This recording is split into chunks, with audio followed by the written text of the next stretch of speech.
Hello ভাই বাবিরা, welcome to another brand new video. তো আমি এখন কথা বলবো আমাদের অনন্ত জলিল রে নিয়ে। তো ঘটনা যা হয়েছে তা বলি। দেখুন, অনন্ত জলিল বছর 5 বছর পরে একবার এক একটা নতুন সিনেমা নিয়ে আসে এবং তিনি আলোচনার মধ্যে থাকে। কিন্তু এবার কিল হিমের পরে আর কিন্তু কোনো আলোচনায় আসতেছে না। কিন্তু তার সাথে যে পার্টনার মানে আমাদের ইকবাল সাহেব, তো আমাদের ইকবাল সাহেব কিন্তু তারেও কিন্তু খুঁজে পাওয়া গেছিল না। তো হঠাৎ করে দেখি তার একটা ইন্টারভিউ, এখানে সে বলতেছে যে গার্মেন্টসের ব্যবসা নিয়ে খুব ঝামেলায় আছি, এই মুহূর্তে আর সিনেমা নিয়ে আগাইতে চাচ্ছি না, তারপরও 4টা সিনেমা আসার কথা আছে।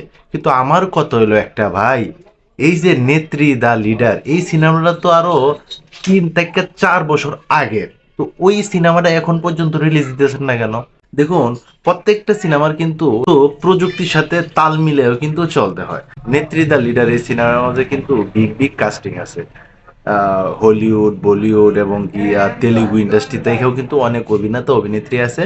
এই সিনেমার কিন্তু টিজারও কিন্তু লঞ্চ করা হয়েছে। যেহেতু এই সিনেমাটা এখন পর্যন্ত কমপ্লিট করা আছে, তো অনন্ত জলিলের উচিত ছিল কিন্তু সিনেমাটা মুক্তি দেওয়া। কিন্তু সিনেমাটা মুক্তি না দিয়া শুধু ডেট ফিসাইতেছে ফিসাইতেছে ফিসাইতেছে। ফিসানির কিন্তু রহস্য আছে। দেখুন, শাকিব খানের সিনেমা কিন্তু এনে রিলিজ হয়েছে, রিলিজ হওয়ার পরে অনন্ত জলিলটা কিন্তু পুরাই খায় দিছে।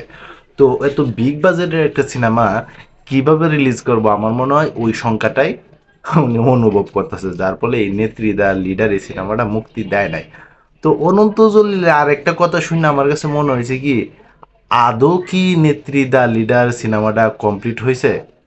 বা আমার কাছে কেন জানি একটু সন্দেহ লাগতেছে, কারণ ওনার কথাটা আমার ভাল লাগে নাই। আগে শোনা গেছিল যে কোনো একটা ঈদে মুক্তি দিয়ে দিব, পরে কিন্তু দেয় নাই, পরে কিন্তু মুক্তি দিয়েছিল কিল হিম। তো ভাই, এই অনন্ত জলিল যে কি পরিমাণের যে কথাবার্তা বলে উল্টাপাল্টা, ওটা তো আপনারা সবাই জানেন। আর আমাদের ইকবাল সাহেব, ওনার কথা আর কি বলবো ভাই, উনি তো একজন ভয়ানক মানুষ, ওনার নিয়ে কথা বললে ভয় লাগে। তো যাই হোক, তো এই নেত্রী দ্য লিডার কবে আসবো, তোমরা কেউ যদি জানো তাহলে একটু কমেন্ট করে জানাও। তো এই ছিল এখনকার মতো ভিডিও। তো সবাই ভালো থাকবে, সুস্থ থাকবে, কাছের মানুষটা ভালো রাখবে। ধন্যবাদ সবাইকে। আল্লাহ হাফেজ।